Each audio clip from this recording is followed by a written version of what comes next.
இன்னைக்கு பார்க்க போகிற ரெசிபி ஒயிட் மட்டன் குருமா. டேஸ்டியான இந்த குருமாவை வாங்க எப்படி செய்யலான்னு பார்க்கலாம்.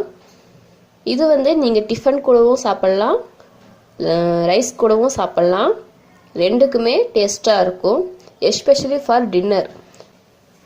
இப்போ ஒயிட் குருமா செய்யறதுக்கு தேவையான பொருட்கள் என்னென்னு பார்க்கலாம். நான் 300 கிராம் மட்டன் எடுத்துருக்கிறேன். ஒரு 20-25 அளவுக்கு சின்ன வெங்காயம் எடுத்துருக்கிறேன். ஏன் சின்ன வெங்காயம் எடுத்துருக்கேன்னு சொன்னால் இதில் நம்ம மிளகாத்தூளெல்லாம் எதுவும் சேர்க்க போகிறதில்ல. அதனால் காரம் ரொம்ப லைட்டாக தான் இருக்கும். பெரிய வெங்காயம் சேர்த்தோன்னு சொன்னால் பெரிய வெங்காயத்தில் ஒரு லைட் ஸ்வீட்னஸ் இருக்குது. ஸோ அதனால் குருமாவுக்கும் உங்களுக்கு அந்த ஸ்வீட்னஸ் அப்படி தெரியும். அதனால் நான் சின்ன வெங்காயம் எடுத்துருக்கிறேன். சின்ன வெங்காயம் இல்லைன்னா பெரிய வெங்காயம் கூட எடுத்துக்கலாம். 25 அளவுக்கு முந்திரி எடுத்திருக்கேன். அதை ஒரு அரை மணி நேரம் ஊற வச்சுருக்கிறேன். அதே மாதிரி ஒரு 10 பாதாம், இதுவும் 2 மணி நேரம் ஊற வச்சுட்டு தோலை எடுத்துட்டு வச்சுருக்கிறேன். தாளிக்கிறதுக்கு 2 இன்ச் அளவுக்கு பட்டை சின்ன சின்னதாக உடச்சி வச்சுருக்கிறேன். நல்லா ஃப்ளேவர் இறங்கும். சின்னதாக இருந்துச்சுன்னா ஒரு கருப்பு ஏலக்காய் அதை கொஞ்சம் இடித்து வச்சுருக்கேன். ஏன்னா கருப்பு ஏலக்காயோட தோல் உங்களுக்கு கொஞ்சம் மொந்தமாக இருக்கும். அதனால் அதை லைட்டாக நான் இடித்து வச்சுருக்கேன். 2 க்ரீன் ஏலக்காய், 3 கிராம்பு, 1 டீஸ்பூன் பிளாக் பெப்பர், 1 பிரிஞ்சி இலை, அது 2ஆக உடச்சி வச்சுருக்கிறேன்.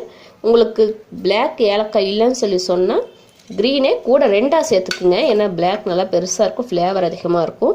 க்ரீன் சின்னதாக இருக்கிறனால க்ரீன் இருந்துச்சுன்னா அதுக்கு பதிலாக 2 சேர்த்துக்குங்க. 3 பச்சை மிளகாய் எடுத்துருக்கிறேன். இஞ்சி பூண்டு விழுது 1 டேபிள் ஸ்பூன், தயிர் 3 table spoon, 2 table spoon fresh cream எடுத்துருக்கிறேன். அப்புறமா நெய், இது ஒரு 2 டேபிள் ஸ்பூன் சேர்ப்பேன். அப்புறமா எண்ணெய் ஒரு 50 மில்லி அளவுக்கு எண்ணெய் சேர்த்துக்கலாம். 3 பச்சை மிளகாய், ஃபைனலாக ஆட் பண்ணுறதுக்காக கொத்தமல்லி எடுத்துருக்கேன். இதுதான் தேவையான பொருட்கள். சின்ன வெங்காயத்தை மிக்ஸி ஜாரில் போட்டு அரைச்சிக்கலாம். அரைச்சி சேர்த்துட்டோன்னு சொன்னால் குருமா கொஞ்சம் திக்காக இருக்கும். மிக்ஸி ஜாரில் ஊற வச்சுருக்க பாதாம், முந்திரியும் சேர்த்துக்கலாம். தண்ணி விட்டு ஒரு நல்ல ஃபைன் பேஸ்ட்டாக அரைச்சி எடுத்துக்கலாம். நல்லா ஃபைன் பேஸ்ட்டாக அரைச்சாச்சு. குக்கர் வச்சுருக்கேன். எண்ணெய் ஊற்றிக்கலாம்.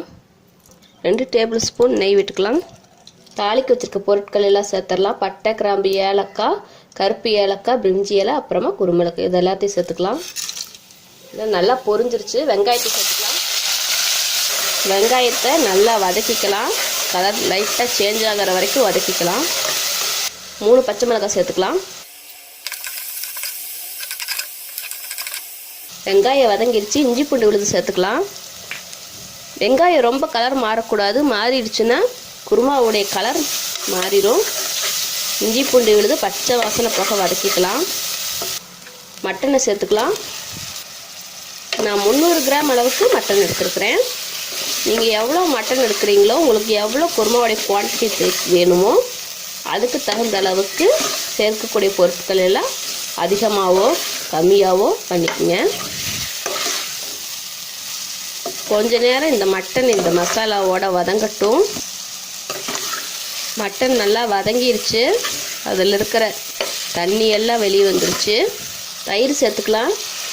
இந்த டிஷ்க்கு புளிப்பு தரக்கூடியது இந்த தயிர் மட்டும்தான். நல்லா க்ரீமியான தயிர் எடுத்துக்கிட்டிங்கன்னா நல்லா டேஸ்ட்டாக இருக்கும். திக்காக க்ரீமாக இருக்கக்கூடிய தயிர் எடுத்துக்கிட்டிங்கன்னா குருமா நல்லா டேஸ்ட்டாக இருக்கும். மட்டன் வேகிறதுக்கு தேவையான அளவுக்கு தண்ணி ஊற்றிக்கலாம். 1 டம்ளர் அளவுக்கு நான் தண்ணி சேர்த்துருக்கேன். தேவையான அளவு உப்பு சேர்த்துக்கலாம். எல்லாத்தையும் ஒரு வாட்டி நல்லா மிக்ஸ் பண்ணி விட்டுறலாம். குக்கரை க்ளோஸ் பண்ணிடலாம். ஒரு 5 விசில் வெட்டி எடுத்துக்கலாம். குக்கரை ஓப்பன் பண்ணி பார்க்கலாம். மட்டன் வெந்திருக்கான்னு பார்க்கலாம்.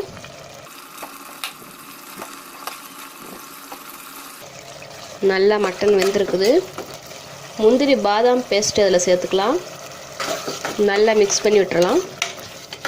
கொஞ்ச நேரம் கொதிக்கட்டும். இது ஒரு 5 நிமிஷம் வரைக்கும் கொதிக்கணும். தண்ணி சேர்த்துக்கலாம். நான் அந்த கிண்ணத்தையே கழுவி தண்ணி ஊற்றிக்கிறேன். இது நல்லா ஒரு 5 நிமிஷத்துக்கு நல்லா கொதிக்கணும். பச்சை வாசனை போய் நல்லா கொதிக்கட்டும். ஃப்ரெஷ் க்ரீமை சேர்த்துக்கலாம். நல்லா மிக்ஸ் பண்ணி விட்டுறலாம். ஃபைனலாக கொஞ்சம் கொத்தமல்லி சேர்த்துக்கலாம்.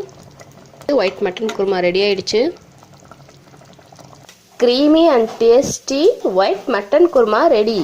நீங்களும் உங்கள் வீட்டில் செஞ்சு பார்த்துட்டு எப்படி இருந்துச்சுன்னு கமெண்ட் செக்ஷனில் கமெண்ட் பண்ணுங்கள். இந்த வீடியோ உங்களுக்கு பிடிச்சிருந்துச்சுன்னா லைக் பண்ணுங்கள், ஷேர் பண்ணுங்கள், மறக்காமல் எங்கள் சேனலை சப்ஸ்கிரைப் பண்ணுங்கள்.